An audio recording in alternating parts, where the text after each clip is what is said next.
Halloween weekend. It was falling on a Saturday this year. My mom always takes decorations and giving out candy very seriously. It's almost like she has to compete with the neighbors to have the most sought-after house to trick-or-treat at. We live on a corner in a regular suburban neighborhood, so when we're decorating, we also decorate the side yard of the house too. Since Halloween was a Saturday this year, kids started trick-or-treating earlier in the day. However, it was a cloudy, cold day, and there was a chance of rain in the forecast. My mom apparently couldn't understand that this may have been a factor as to why there weren't many trick-or-treaters out. Instead, after a few trick-or-treaters seemingly skipped our house, she assumed it was because there weren't enough decorations out to attract the trick-or-treaters. She told me to go get whatever containers were left in the attic containing decorations. I insisted this wasn't necessary, but she insisted otherwise and forced me to. So I went up to the attic, which is directly above my bedroom. The attic door is in the hallway upstairs. I pulled down the door and climbed up the ladder. We have the holiday containers sorted a specific way, so I went over to where the Halloween containers were. There were only a couple still left up there. I opened one to see what was inside, and said good enough. I started dragging the container out towards the attic door, then I carefully slid the container down the ladder. As I was about to climb down out of the attic, I thought I heard something on the opposite side of the attic, like a piece of wood cracking under the weight or pressure of something. I looked over to the wall of containers in the far corner. It's an attic though. The sound of wood snapping or cracking really wasn't that weird. I climbed down out of the attic and brought the decorations downstairs. From there, my mom and I put out some more decorations in the front yard. It was really windy and felt like rain at any second. There really weren't many trick-or-treaters at all. My mom was disappointed because she goes all out with the candy too. She's always been one of those people who makes a bunch of homemade goodie bags with a bunch of different candies inside. I could see how upset she was that she wasn't going to give most of them away at this rate. The day progressed, and I was in my room playing video games on my laptop, while my mom was downstairs in the living room and kitchen handing out candies to the few trick-or-treaters that would come. And then it started to rain, and that pretty much put a damper on the rest of the day trick-or-treaters wise. I was gaming in my room when I heard a crack from above my room, in the attic. Again, not really abnormal, but I made a mental note that that was the second time I heard something from up there. The rest of the day was rainy, and that night it turned into a thunderstorm, perfect for Halloween night. I used to be a big gamer in my teens, and so instead of going out with friends on a Saturday night, I would often just stay in playing video games, unfortunately. This night was no exception to that. I stayed up really late into the night, past my parents. It was still raining outside. Then I heard something above me again. This time it sounded like footsteps. I was wondering if my mom was in the attic putting stuff away, but it was late at night. I sat and listened for a while. The sound stopped. I paused my game and went out into the hallway after a couple minutes, and I saw the attic door was open. I now heard noises from downstairs in the kitchen. I heard the sound of things being moved around in the fridge. My heart was racing now. I tiptoed down the hall to my parents' room and quietly opened the door. When I saw both my parents fast asleep in bed, I felt my stomach twist and I felt sick. I quietly closed the door and went up to my dad to shake him awake. He woke up easily, and I whispered to him there's someone in the house. He immediately sat up and said, "What?" I said, "There's someone in the kitchen right now in the fridge. I think they're hiding in the attic."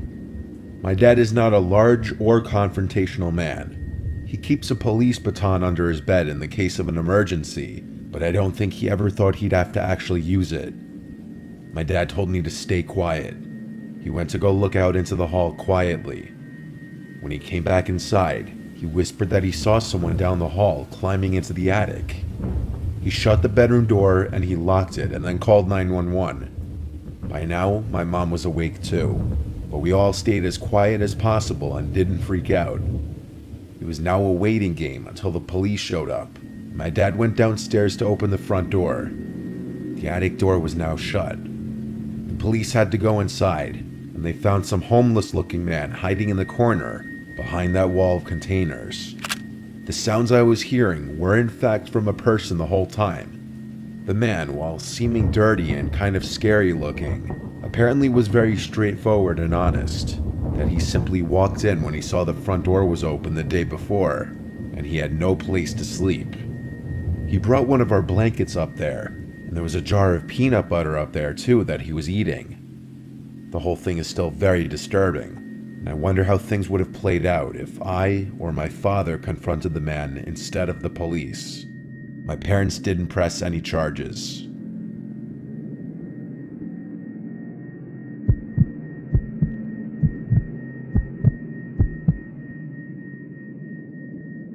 When I was 18, I threw a house party at my parents' house for Halloween. It was closed invite, meaning I told people not to bring strangers. That was a rule my parents gave me.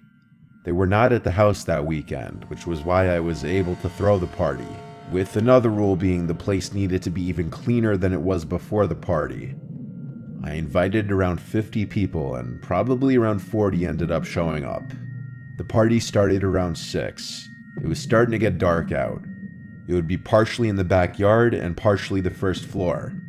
My parents left me money for refreshments like sodas and food to leave in the kitchen for people to take. I told my parents it would be a non-alcoholic party, but I think they knew that was a load of shit. My friend, who's a few years older than me, brought his DJ equipment to DJ, and the party was in full swing by dark. Everyone seemed to listen and not bring strangers, because I recognized everyone. Just about everyone came up to me and greeted me after entering. I didn't drink too much because it was my party and I wanted to be somewhat responsible, but everyone else was getting drunker the later the night went. Eventually, one of my friends came out of the house after getting food, and he asked who that guy in the skeleton bodysuit inside the house was. I didn't recall seeing anyone in a bodysuit costume, so I went inside the house, where there were a few people hanging out in the kitchen. I asked if they saw someone wearing a skeleton bodysuit, and someone told me yeah, it seemed like he was snooping around the house. I grew concerned when I heard this, and I asked if anyone invited him or knew who it was. No one inside knew him. I looked around the house and then found him. He was walking down the stairs. I asked, "Who are you?" And he said, "Mike, I was using the bathroom upstairs." It was a really deep voice. He sounded older. His frame was also a bit larger. Not like muscular, just a stockier looking build. I asked, "Who invited you?" And he said, "Tom." I didn't know a single Tom, so I asked, "Who's Tom?" Then I just asked him if he could take his mask off. He didn't listen or even respond. He just walked past me towards the front door, then he left. I ran upstairs to check if any of the rooms had been gone through, and if anything had been stolen. All the doors upstairs, except for the bathroom door, were closed, and after a quick look, it seemed nothing was stolen. So I went to lock the front door, and then I told a bunch of my friends about how weird that just was. I went outside to ask a few friends if they knew who invited the skeleton guy, and not a single person knew who it was. Eventually, I gave it a rest. The party was winding down around midnight. Most people were starting to leave. A few close friends stayed behind a little later to help clean up. After all was said and done, it was a successful party. When everyone was gone, I started getting ready for bed. One of my friends, Vinny, stayed over on the couch downstairs. After brushing my teeth and changing into pajamas, I decided to go hang out with Vinny in the living room for a while. We had some drinks and just watched funny YouTube videos on TV. My little sister, who was 14, was asleep by now. She didn't hang outside with the party because she was too young. We were being quiet so as not to wake her, but when Vinny and I both heard noises from upstairs, it seemed that we woke her up. I was expecting the sounds, which sounded like footsteps, to move to the bathroom or something. I got a little confused when I never heard my sister's door open. I decided to go upstairs just to check on her.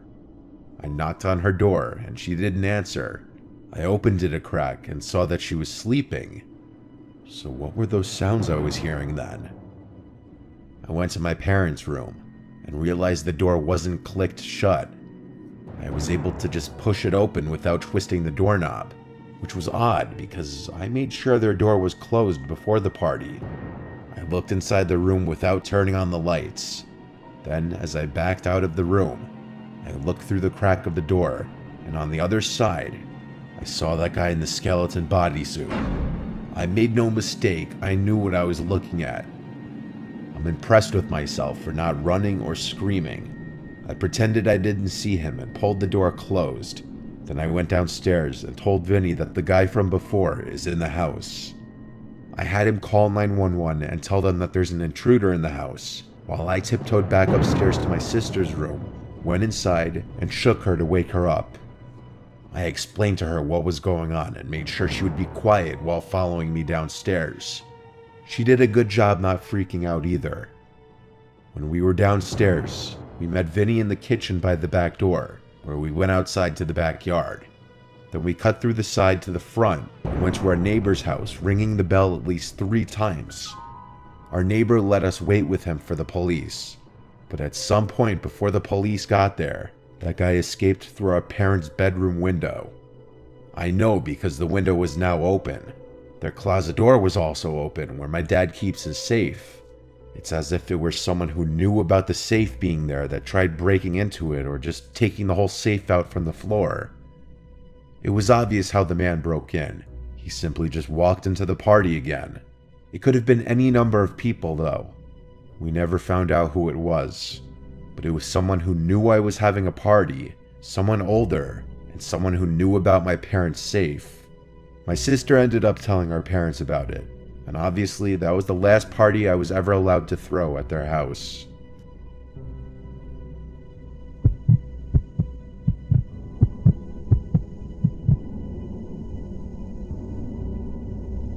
This happened in 2016, when I was 15. This would be my last year trick-or-treating on Halloween, so I wanted to make it a big occasion. My mom is pretty laid back, so it turned into a huge multi-day thing for me.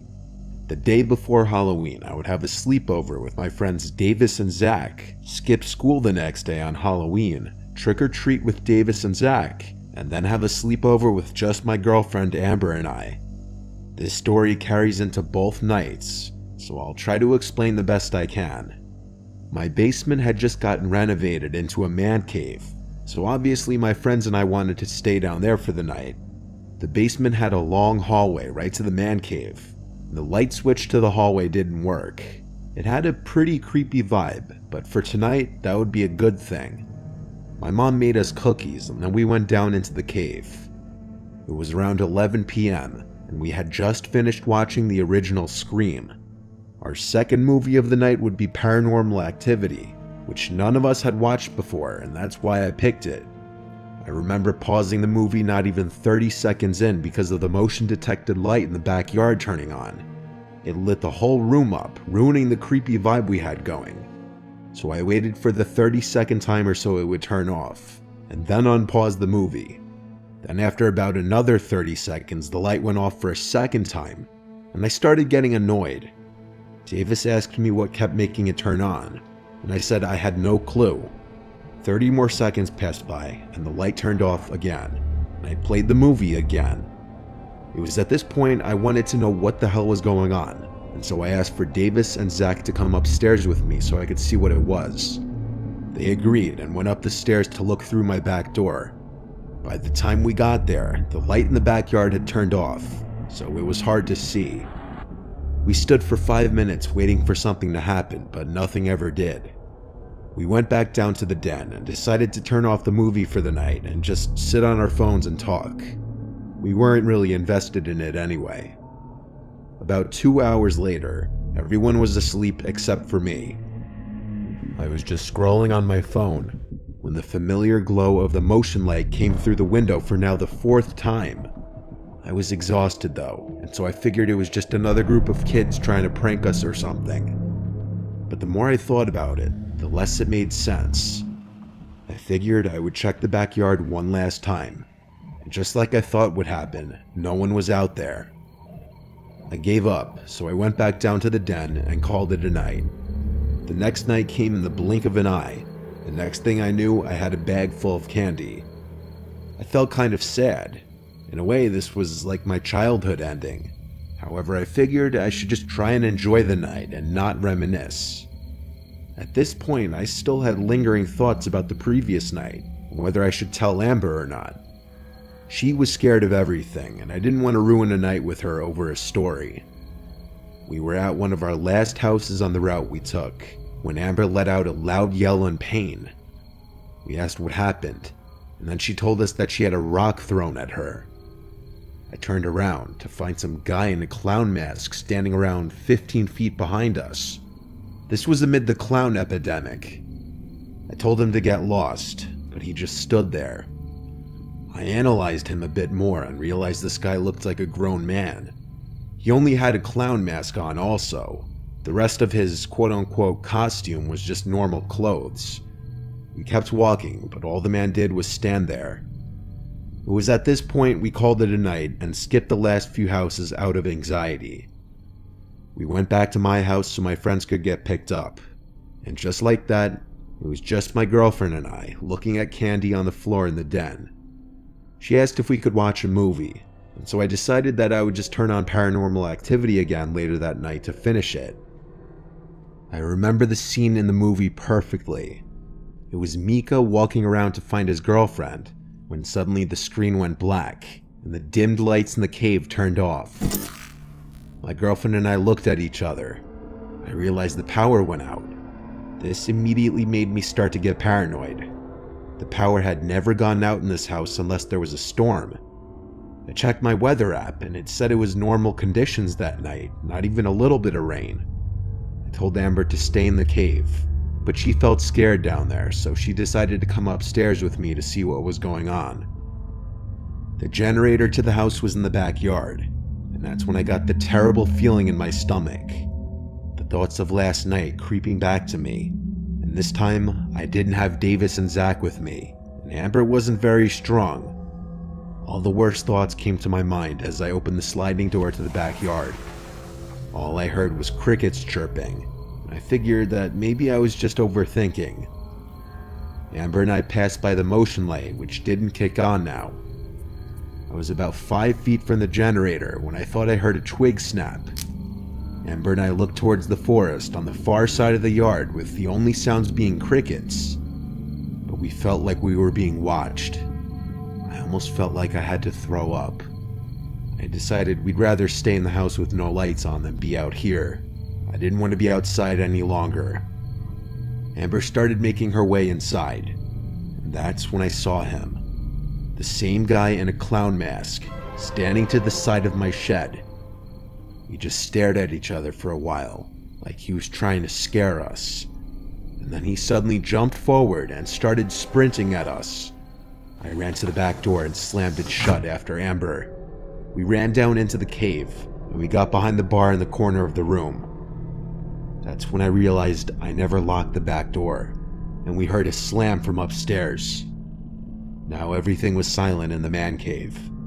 Amber started texting 911 because she was too scared to talk.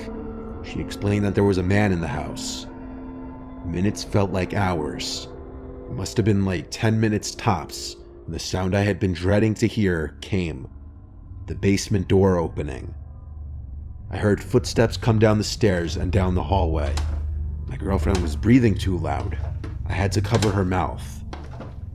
I heard footsteps come towards our direction and stop. I was starting to think my only option might be to fight if he finds out where we were. I grabbed a beer bottle from behind the bar and prepared myself mentally to fight if I had to. The room stayed silent for quite a while, but then we heard sirens come from outside. I realized this was the perfect distraction and moment to strike. In a fraction of a second, I got up, ran at him, and swung at his head with the bottle, but I tripped and fell after I swung, and I hit the ground. I looked up to see that man with the clown mask from earlier. I think his mask somewhat blocked my swing because he barely flinched. I realized this was a stupid idea because it seemed like he was about to go back upstairs after hearing the sirens anyway. He looked down at me on the floor. I was about to yell at Amber to run as I laid on the floor, scrambling to get up. My legs felt numb, and I realized my life could potentially end right now, but the police could be heard outside. The man stared for another moment before running up the stairs, and then we heard the back door open and slam again. I ran upstairs to let the police in and told them he went out back. And of course you're wondering, the answer is no, the police somehow never caught this guy to my knowledge. I can't go down to that man cave alone anymore without feeling anxious, even to this day, so we would hang out at Amber's for a while after that. There's nothing I can do but look back and be grateful that we're still alive. I'll never forget that feeling of looking up and seeing that clown mask staring down at me as I flailed on the ground.